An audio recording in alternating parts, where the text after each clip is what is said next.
Hello and welcome everyone to the amazing and incredible platform of ऊर्जावान classes. स्वागत है दोस्तों आपके प्यारे से YouTube चैनल ऊर्जावान क्लासेस पे।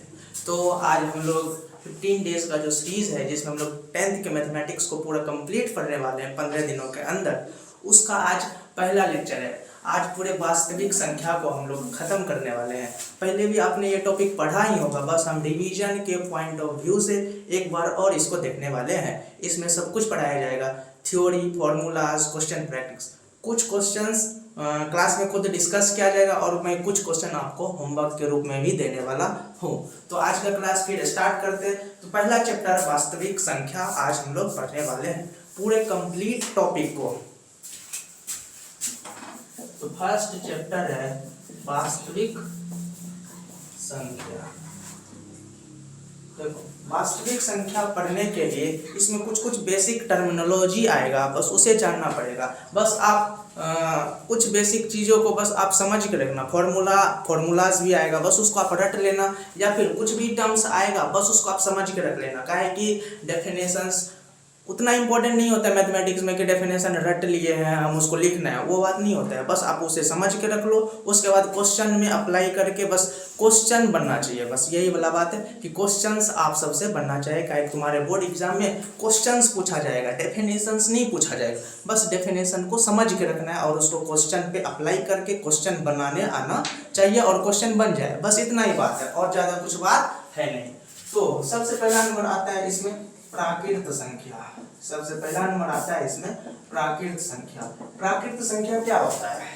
अगर बात किया जाए प्राकृत संख्या का, तो प्राकृत संख्या होता क्या है?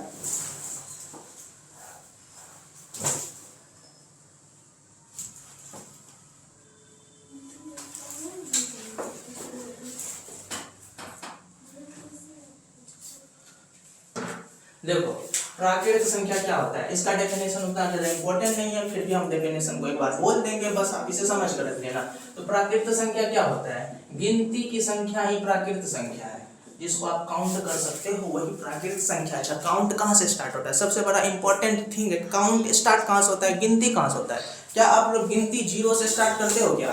बिल्कुल नहीं करते। गिनती हमेशा 1 से स्टार्ट करते हैं। 1 2 3 4 5 ऐसे करते करते करते अनंत तक हम लोग जाते हैं। तो गिनती 1 से स्टार्ट करते हैं, इसलिए प्राकृत संख्या को 1 2 3 4 ऐसे करते करते कहाँ तक चला जाएगा? इन्फिनिटी तक चला जाएगा। सबसे ज्यादा इंपॉर्टेंट होता है प्राकृत संख्या में ये देखना कि गिनती 1 से स्टार्ट होता है, यानी प्राकृत संख्या जो होगा 1 से स्टार्ट होने वाला है।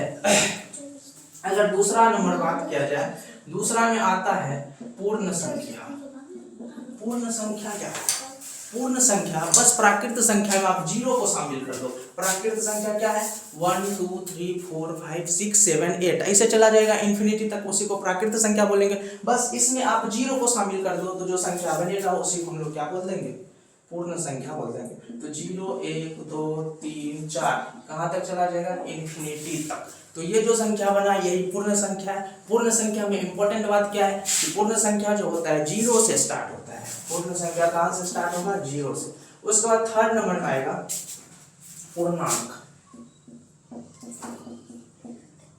थर्ड नंबर में आने वाला है पूर्णांक। पूर्णांक क्या होता है? पूर्णांक क्या होता है? पूर्ण संख्या में ही, पूर्ण संख्या में ही बस ऋणात्मक संख्या, नेगेटिव नंबर को आप ऐड कर दोगे तो वही जो संख्या बनेगा उसी को क्या बोल देंगे? पूर्णांक बोल देंगे। अच्छा, पूर्णांक में क्या आएगा? पूर्ण संख्या। पूर्ण संख्या को अगर देखा जाए तो पूर्ण संख्या में क्या है? 0 है, और इसके साथ साथ इसमें क्या है? धनात्मक। इस संख्या को अगर देखा जाए ये पूरा संख्या क्या है? धनात्मक संख्या है। धनात्मक संख्या है क्या? तो 0 और धनात्मक संख्या ही मिलकर पूर्ण संख्या बना है। 0 और धनात्मक संख्या मिलकर ही पूर्ण संख्या बना है। अब इसमें बस ऋणात्मक को ऐड कर दो, इसमें आप क्या कर दो? ऋणात्मक को ऐड कर दो, तो जो ये संख्या का कॉम्बिनेशन बना है, ये जो नंबर्स का जो कॉम्बिनेशन बना हुआ है इसे ही पूर्णांक कहते हैं। समझ में आया? अच्छा, पूर्णांक बोला जाएगा तो क्या आप बोल सकते हैं? केवल पूर्ण संख्या में, पूर्ण संख्या में जब ऋणात्मक संख्या को ऐड कर देंगे, शामिल कर देंगे, तो जो संख्या बनेगा उसे ही पूर्णांक बोल देंगे। या फिर आप ऐसे भी इसे बोल सकते हो धनात्मक, ऋणात्मक, धनात्मक, ऋणात्मक एवं शून्य, तीनों के मिला के जो संख्या बना है उसी संख्या को क्या बोल देंगे, पूर्णांक बोल देंगे। That is important. उसके बाद तीसरा नंबर में आता है, चौथा नंबर में आएगा परिमेय संख्या। परिमेय संख्या चौथा नंबर में क्या आने वाला है, परिमेय संख्या। परिमेय संख्या क्या होता है, परिमेय संख्या वैसा संख्या है जिसे p/q के रूप में आप क्या कर सको, लिख सको, व्यक्त कर सको, सूचित कर सको। p/q के रूप में, अच्छा p/q के रूप में जहां p और q जो है पूर्णांक होना चाहिए, जहां p और q क्या होना चाहिए, पूर्णांक होना चाहिए, और q बराबर 0 नहीं होना चाहिए, यानी डिनोमिनेटर हर जो है, हर वो जो है 0 के बराबर नहीं होना चाहिए, और p और q सहअभाज्य होना चाहिए। p और q सहअभाज्य,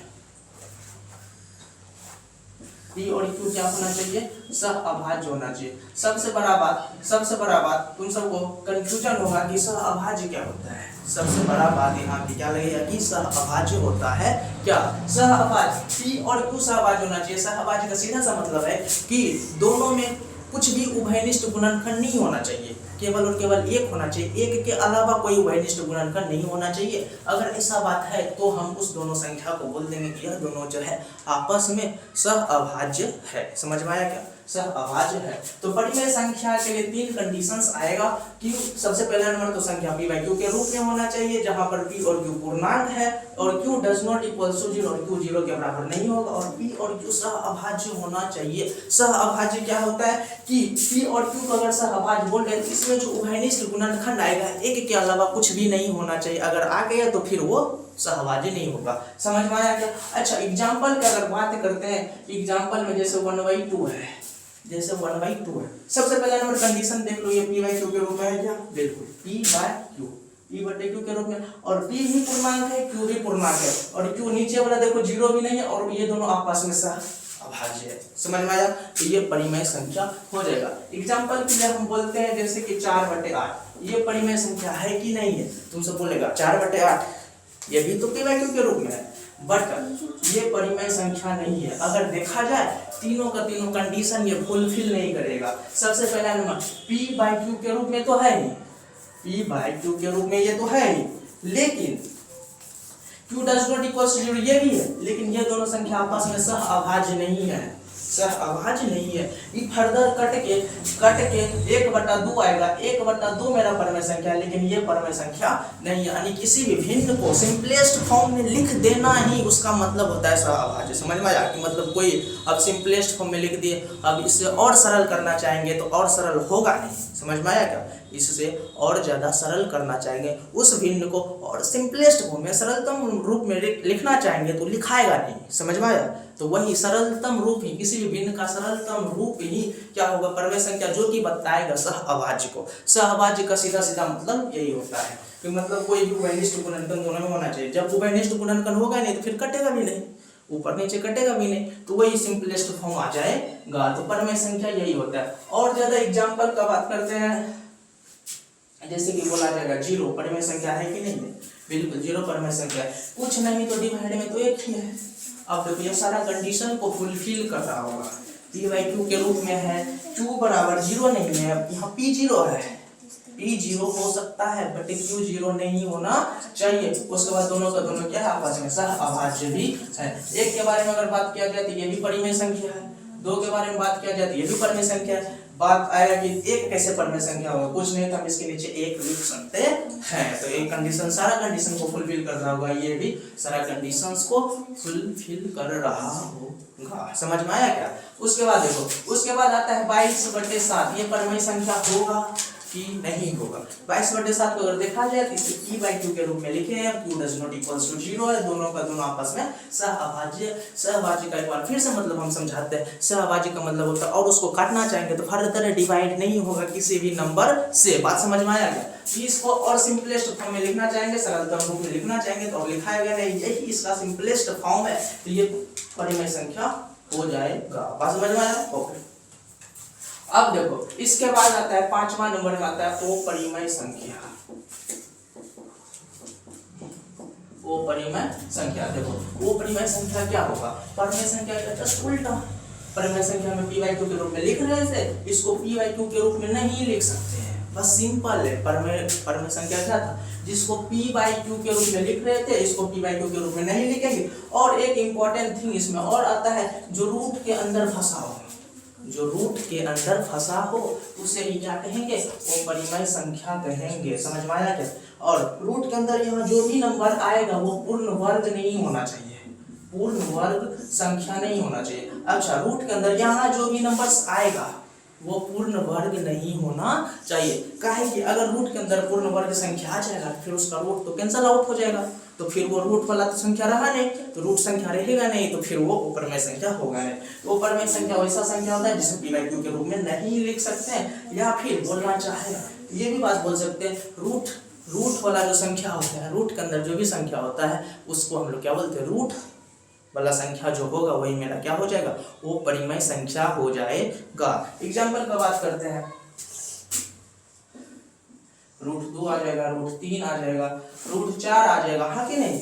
लेकिन √4 होगा नहीं, काहे कि रूट के अंदर जो संख्या ये पूर्ण वर्ग है। √4 का मतलब होता है 2, 2 तो होता है परिमेय संख्या, तो परिमेय संख्या आ जाएगा, तो √4 नहीं होगा, √2 हो जाएगा, √3 आ जाएगा और √5 आ जाएगा। बात समझ में आया? यही क्या है, वो परिमेय संख्या है। देखो, परिमेय संख्या और अपरिमेय संख्या के बाद और फिर डिस्कस करेंगे जब हम लोग दशमलव प्रसार पढ़ेंगे। दशमलव प्रसार किसका शांत होगा, किसका वो शांत होगा। बात समझ में आया क्या? तो परिमेय संख्या अपरिमेय संख्या के बाद इससे देखने वाले हैं। अब देखो लास्ट में आता है एक और संख्या आता है जिसको अभाज्य संख्या भी कहा जाता है। अभाज्य संख्या, अभाज्य संख्या क्या होता है, वैसा संख्या जिसका केवल 2 गुणनखंड हो।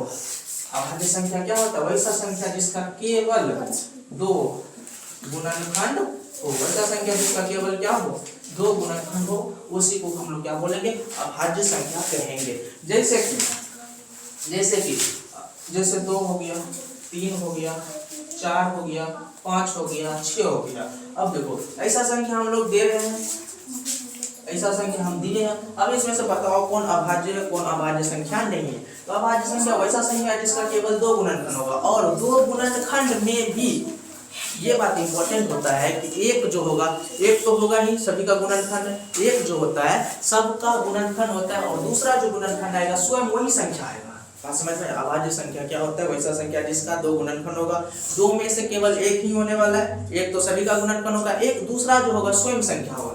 जैसे कि 2 के बारे में बात किया जाए तो 2 का गुणनखंड 1 होगा, और ये संख्या खुद 2 होगा, तो 2 को गुणनखंड आया तो ये अभाज्य संख्या है। समझ में आया क्या? उसके बाद 3 के बारे में देखा जाए तो 3 का एक गुणनखंड 1 है, एक दूसरा गुणनखंड केवल 3 आएगा, तो 2 गुणनखंड आया कि नहीं, यानी 3 भी अभाज्य संख्या हो जाएगा। अच्छा, 4 के बारे में बात किया जाए तो 4 के बारे में बात करेंगे तो एक तो सभी का गुणनखंड होता ही है, दूसरा अगर बात करेंगे तो 2 आएगा और 3 आएगा, 3 नहीं सॉरी 4 का गुणनखंड देखा जाए 1, 2, 3 का गुणनखंड आ गया।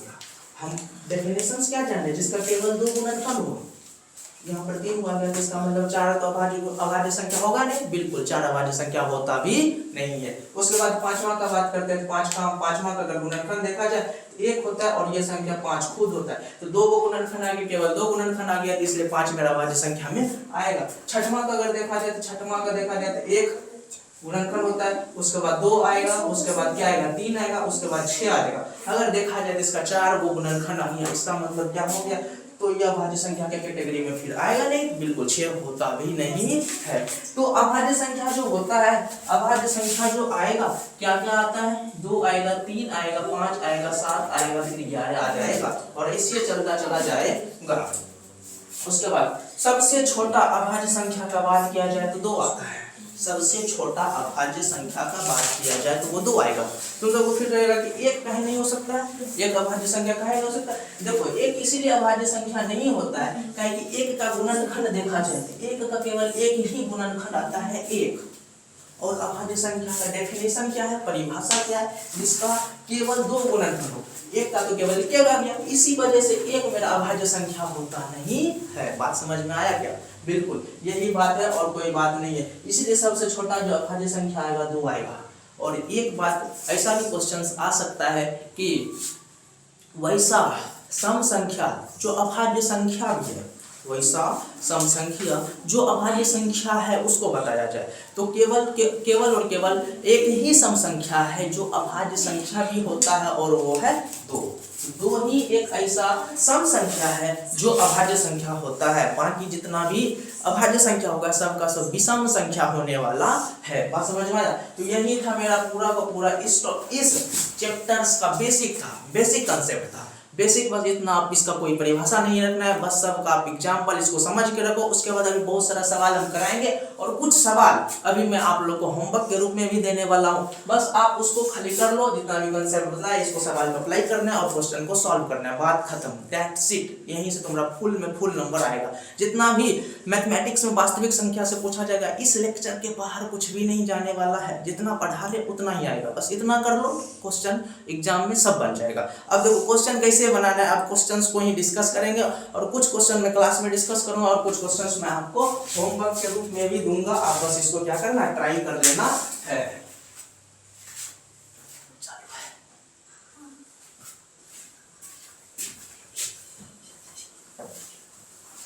अब देखो कुछ क्वेश्चंस मैं आप लोग को दे रहा हूं, बस आप उसको पहले तो खुद डिस्कस करेंगे, उसके बाद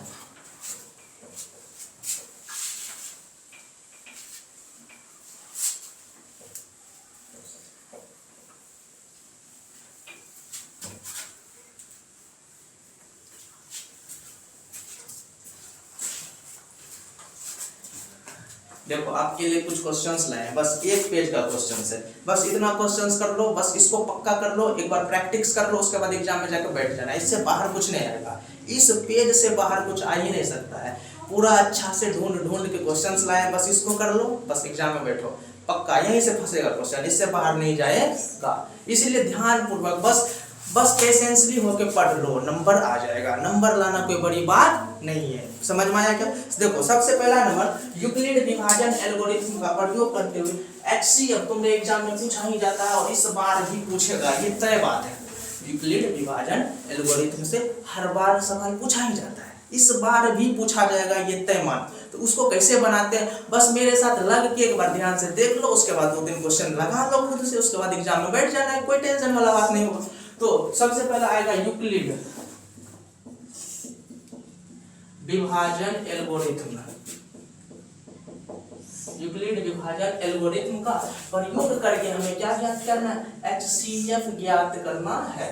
तो देखो सबसे पहला हमारा यूक्लिड विभाजन एल्गोरिथम होता क्या है, तो जैसे एग्जांपल के लिए 15 और 18 है, 15 और 18 का HCF ज्ञात करना है, वो भी यूक्लिड विभाजन एल्गोरिथम का प्रयोग करते हुए। 15 और 18 का HCF तो सबको आता होगा, लेकिन यहाँ पर यूक्लिड विभाजन एल्गोरिथम का प्रयोग करते हुए बताना है। तो एक फॉर्मूला आप सबको पता ही होगा, एक फॉर्मूला आप सभी को पता होगा कि भाज्य बराबर क्या होता है, भाज्य बराबर भाजक गुना भागफल जोड़ शेष फल आता है। बोलो यस और नो?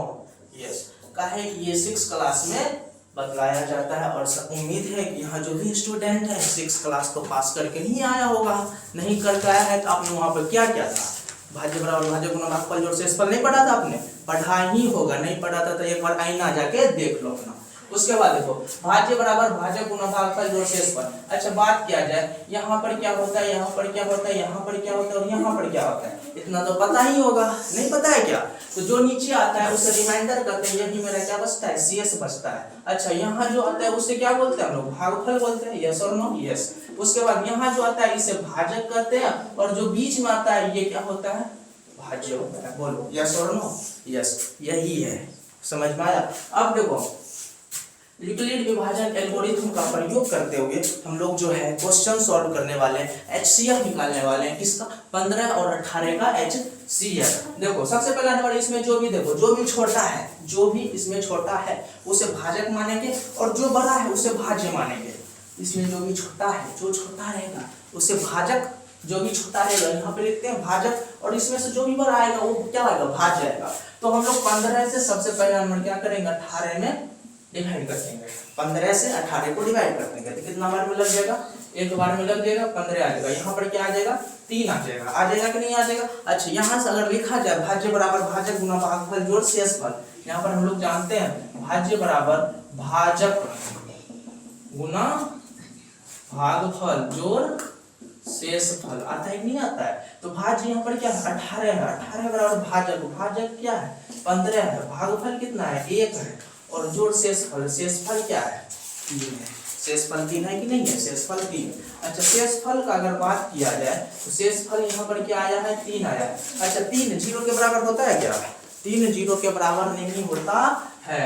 3 जब 0 के बराबर नहीं होगा तो हम 3 से क्या करेंगे? जब तक शेषफल 0 ना आ जाए, जब तक शेषफल 0 नहीं आ जाएगा तब तक ये भाग देते रहना है, देते रहना है, भाग को लगाते रहना है। अब यहाँ पर देखा जाए तो शेषफल 0 तो आया नहीं है। अब जो शेषफल जब 0 नहीं आया तो बस क्या करना है? इस 3 से फिर इस 15 में भाग लगाना है। जब तक शेषफल 0 नहीं आएगा तब तक भाग लगाते रहना है, लगाते रहना है, लगाते रहना है। अब फिर देखो फर्दर हम 3 से अब डिवाइड करने वाले किसको? 15 को, 15 को। 15 को जब 15 को डिवाइड कर रहे हैं जब 3 से कितना बार में लगेगा? बोलो बोलो बोलो, कमेंट में जल्दी से करना। 3 को जब 15 से डिवाइड करेंगे तो यहाँ 5 बार में आ जाएगा 15। और देखो यहाँ पर शेषफल क्या आ गया है? 0। अब रुक जाएंगे। अब देखेंगे यहाँ पर जो भी भाजक है वही क्या हो गया मेरा? HCF। तो भाजक क्या है? यहाँ पर 3 है भाजक, और भाजक ही क्या आ जाता है? HCF आ जाता है। बोलो यस और नो? यस। अब देखो, अब हम पहले सबसे पहला नंबर यही फॉर्मूला लिखेंगे, भाज्य बराबर भाजक गुना भागफल जोड़ शेषफल। तो भाज्य है यहाँ क्या? 15 है। 15 बराबर हम क्या लिखेंगे? 3 गुना 5 प्लस में शेषफल 0। तो यहाँ पर शेषफल क्या आ गया? शेषफल आ गया है 0। जैसे ही शेषफल 0 आ गया है अब हम बोल देंगे कि इसका जो भाजक है वही मेरा क्या आ जाएगा? HCF आ जाएगा। इसीलिए HCF बराबर क्या आ जाएगा? 3 आ जाएगा। और यही मेरा आंसर है। बस कितना करके आ जाना, एग्जाम में 2 नंबर तुम्हारा पक्का फिक्स हो गया। समझ में आया? बस इतना करना है, 2 नंबर फिक्स हो गया। अब देखो यही है यूक्लिड विभाजन, जिसका स्क्रीनशॉट लेना है स्क्रीनशॉट ले सकते हो। चलो ठीक है। अब देखो एक और क्वेश्चन प्रैक्टिस करते हैं, उसके बाद में 2-3 क्वेश्चंस आप लोग को भी दूंगा प्रैक्टिस के लिए, प्रैक्टिस करके आना है। उसके बाद देखो एक और क्वेश्चन मैं डिस्कस करता हूं आप सबके साथ। क्वेश्चंस है 135 और 225 है, ये दोनों क्वेश्चंस है। इसका HCF ज्ञात करना है, यूक्लिड विभाजन एल्गोरिथम का प्रयोग करते हुए।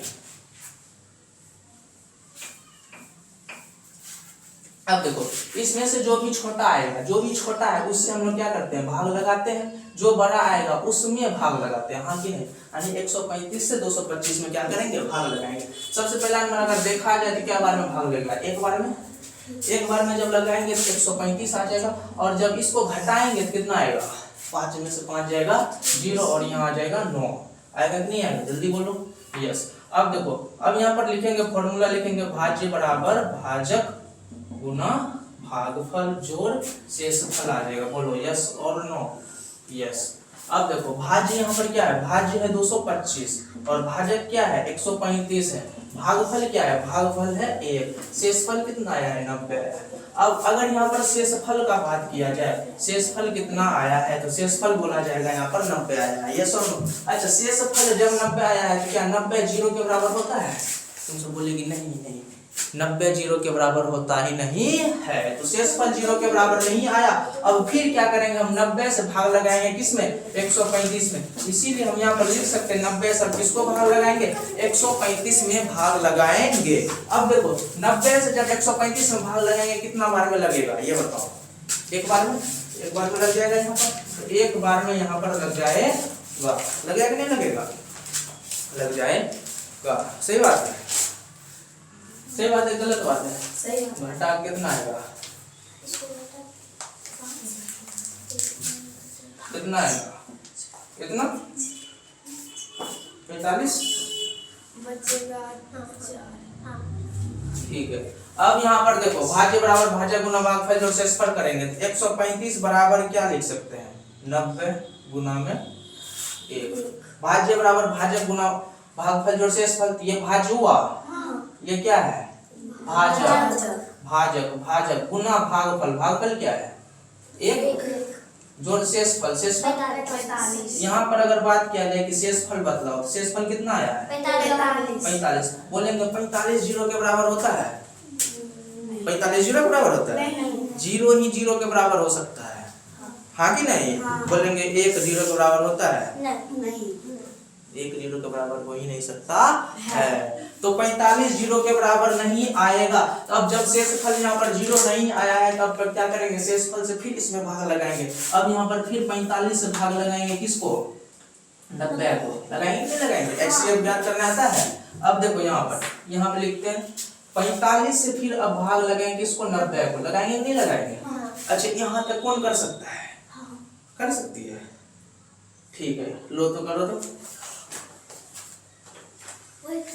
हाँ बस इसको भाग लगाना है, भाग लगा के HCF लगाओ।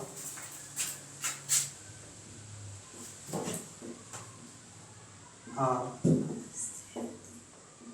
HCF कितना आया, 45। देखो 5th क्लास का बच्चा कर लिया, शर्म आना चाहिए, तुमसे तो होना ही चाहिए, आना चाहिए कि नहीं होना चाहिए। चलो थैंक यू बहुत बढ़िया, इसे पढ़ते रहो आगे। इसका जो HCF आ जाएगा क्या आ जाएगा, 45 आ जाएगा। बोलो समझ में आया कि नहीं आया, आ गया होगा। इसका स्क्रीनशॉट लेके रख सकते हो अपने पास। अब 2-3 क्वेश्चन में होमवर्क में भी दूंगा, उसको तुम्हें खुद करना है, ठीक है, कर लेगी तो अच्छा रहेगा। अब देखो हो गया, उसके बाद देखो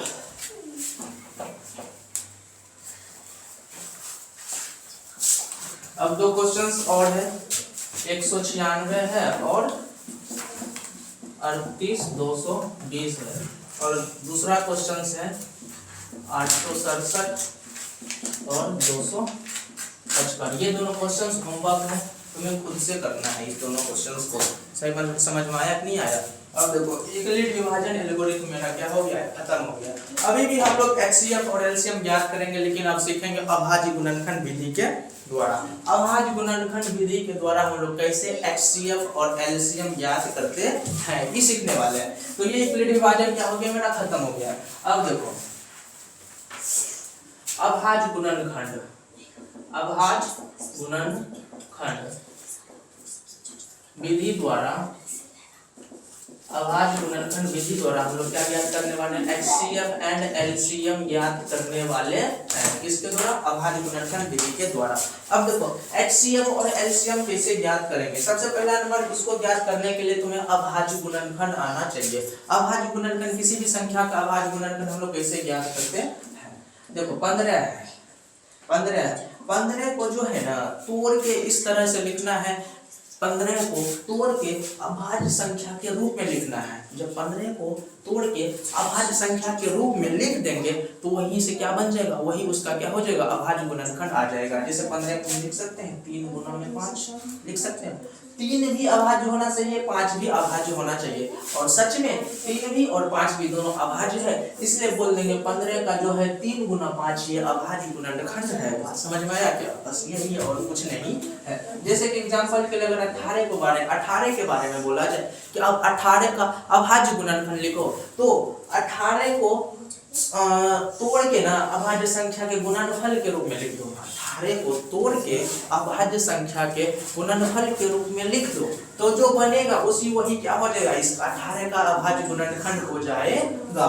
तो हम 18 को ऐसा लिख सकते हैं क्या, 3 गुना में 6 लिख सकते हैं कि नहीं लिख सकते, लिख सकते हैं। लेकिन बोलेंगे कि यह इसका, ऐसा हम लिख सकते हैं, लेकिन बोलेंगे कि यह इसका अभाज्य गुणनखंड है कि नहीं है। तुम सबको सवाल आएगा कि नहीं है, काहे कि 3 तो अभाज्य संख्या है लेकिन 6 अभाज्य संख्या नहीं है, इसीलिए इसका अभाज्य गुणनखंड नहीं हो सकता है। समझ में आया। फिर अगर बात किया जाए 18 को हम लिख सकते हैं 2 गुना में 9, 2 गुना 9 18 ही होता है, हम इसको लिख सकते हैं। लेकिन बोलेंगे कि ये इसका अभाज्य गुणनखंड है, तुम सबका सवाल में आएगा कि नहीं, बिल्कुल नहीं है। काहे कि 2 तो मेरा अभाज्य संख्या है लेकिन 9 मेरा अभाज्य संख्या नहीं है।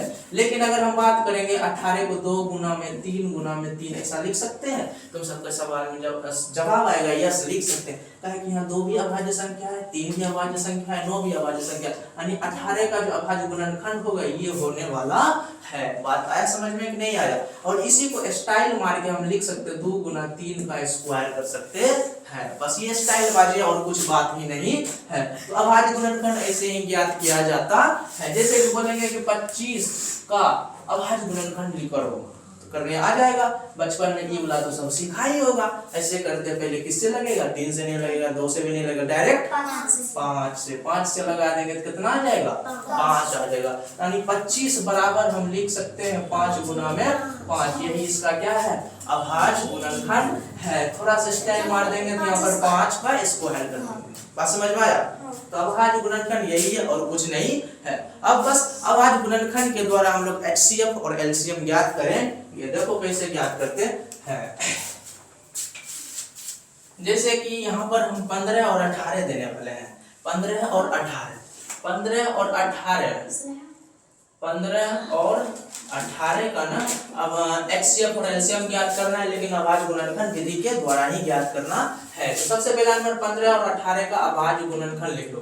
15 का अभाज्य गुणनखंड क्या आएगा? 3 गुना 5 आएगा। 18 का क्या आएगा? 2 गुना में 3 का स्क्वायर आ जाएगा। यही आने वाला है और कुछ तो होने वाला नहीं। ये जो लिखे हैं ये अभाज्य गुणनखंड लिखे। अब देखो HCF और LCM कैसे ज्ञात करते हैं। सबसे पहला नंबर HCF ज्ञात करने के लिए सबसे पहला नंबर देखो दोनों में कौन उभयनिष्ठ गुणनखंड है। उभयनिष्ठ गुणनखंड का मतलब होता है दोनों में जो कॉमन है, दोनों में कॉमन देखो कॉमन गुणनखंड तो 3 है कि नहीं है?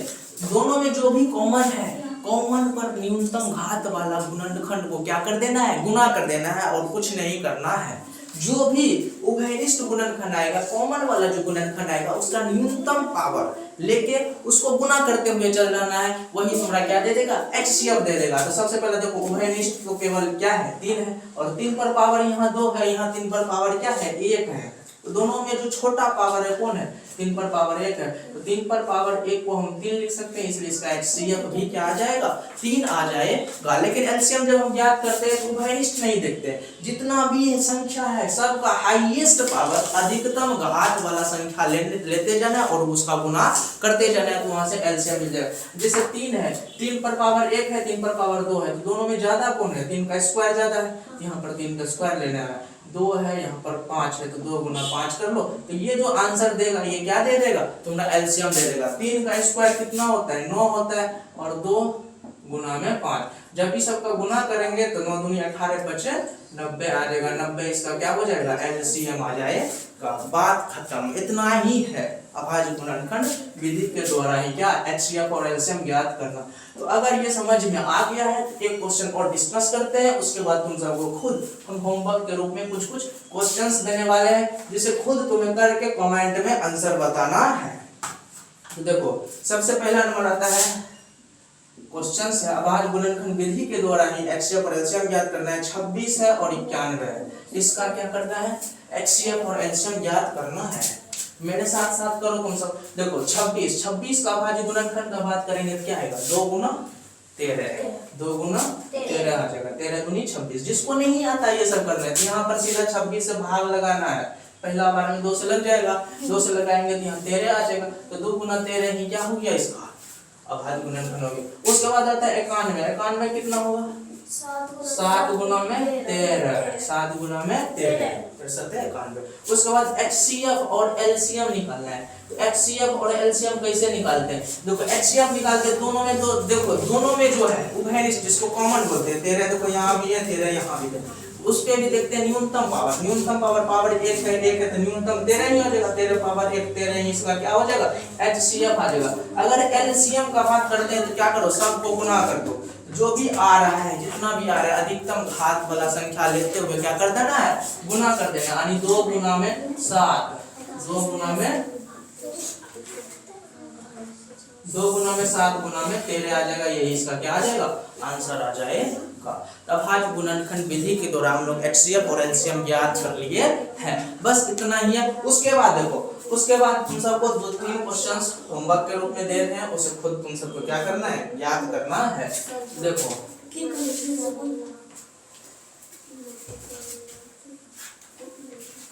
देखो यहाँ पे क्वेश्चंस है होमवर्क के लिए दे रहे हैं, तुम सबको खुद ये सब क्या करना है? ज्ञात करना है। 510 है और 92 है।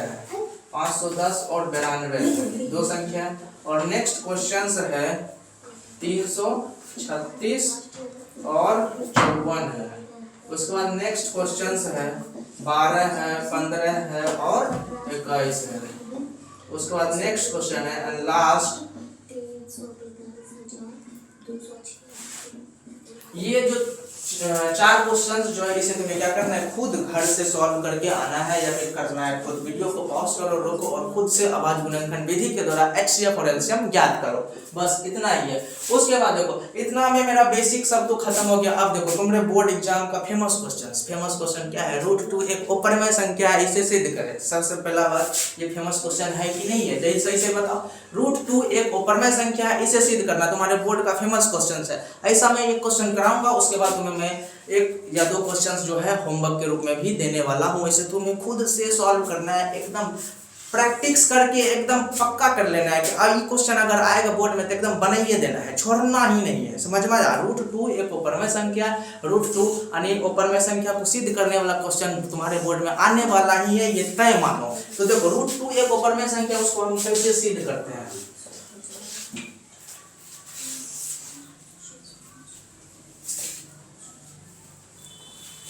√2 एक अपरिमेय संख्या है।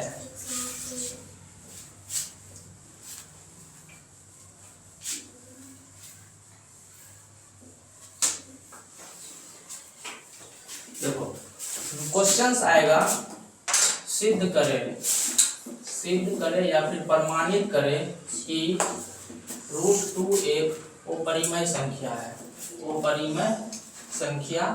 है। तो सबसे पहला नंबर क्या करते हैं, √2 एक अपरिमेय संख्या, इसको सिद्ध करने का सबसे अच्छा तरीका है हम क्या मान के चलते हैं, एकदम उल्टा मान के चलते हैं कि √2 क्या है मेरा परिमेय संख्या, उल्टा मान के चलते हैं, एकदम इसको गलत सिद्ध कर देते हैं, गलत प्रमाणित कर देते हैं। गलत आ जाता है और हम बोलते हैं क्या स्टाइलबाजी में, अच्छा ये गलत हो गया।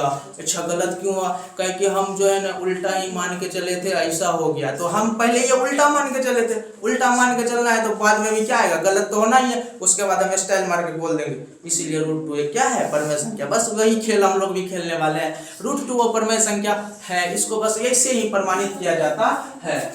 सबसे पहला नंबर हम इसका सॉल्यूशंस का बात करेंगे तो क्या आएगा कि माना कि √2 एक परिमेय संख्या है, माना कि √2 एक क्या है, परिमेय संख्या है। अच्छा जब √2 एक परिमेय संख्या है तो √2 बराबर p/2 लिख सकते हैं। क्या है कि परिमेय संख्या का तो ये परिभाषा ही होता है, जहां p और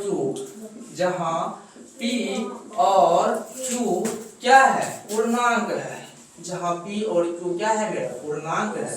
बोलो यस और नो। उसके बाद p और q जो है सहअभाज्य भी है, सहअभाज्य यानी p और q का HCF निकालेंगे, p और q का HCF निकालेंगे तो p एक होने वाला है। HCF होता क्या है, दोनों में जो घनिष्ठ गुणनखंड है वो भी अधिकतम वाला, अधिकतम पावर के साथ जो गुणनखंड है वही तो HCF होता है। जब इसको सहअभाज्य बोल भी दिए हैं और सहअभाज्य क्या बोले थे, केवल उसका एक ही गुणनखंड, एक ही कॉमन आने वाला घनिष्ठ गुणनखंड HCF, इसीलिए क्या आ जाएगा, 1 आ जाएगा। अब देखो दोनों तरफ ना हम क्या कर देंगे, वर्ग करेंगे। दोनों तरफ वर्ग करने पर दोनों तरफ वर्ग कर देंगे तो क्या आएगा, √2 का स्क्वायर बराबर में p/q का होल स्क्वायर आ जाएगा। तो 2 बराबर में p²/q² आ जाएगा। इसको समीकरण 1 मान लो, इसको क्या मान लो, समीकरण 1। अब देखो इस q² को इधर भेज दो, तो यहाँ पर 2q² बराबर में p² लिख सकते हैं कि नहीं लिख सकते, बिल्कुल लिख सकते हैं। अब देखो यहाँ से ये 2 है, गुना में उधर जाकर भाग हो जाएगा तो q² बराबर में p²/2 हो जाएगा कि नहीं हो जाएगा। अब देखो यहाँ पर हम बोल सकते हैं कि 2 जो है p² को विभाजित करता है, 2 p² को विभाजित करता है। जैसे कि अगर हम कहीं पे 4/2 लिख देंगे तो इसको क्या पढ़ेंगे कि 2 जो है 4 को विभाजित कर रहा है, इसका तो यही मतलब हुआ कि 2 जो है 4 को विभाजित कर रहा है। यहाँ पर हम बोल सकते हैं कि 2 जो है p² को विभाजित करता है। चूंकि 2 p² को विभाजित करता है, इसीलिए 2 p को भी विभाजित करेगा। जहाँ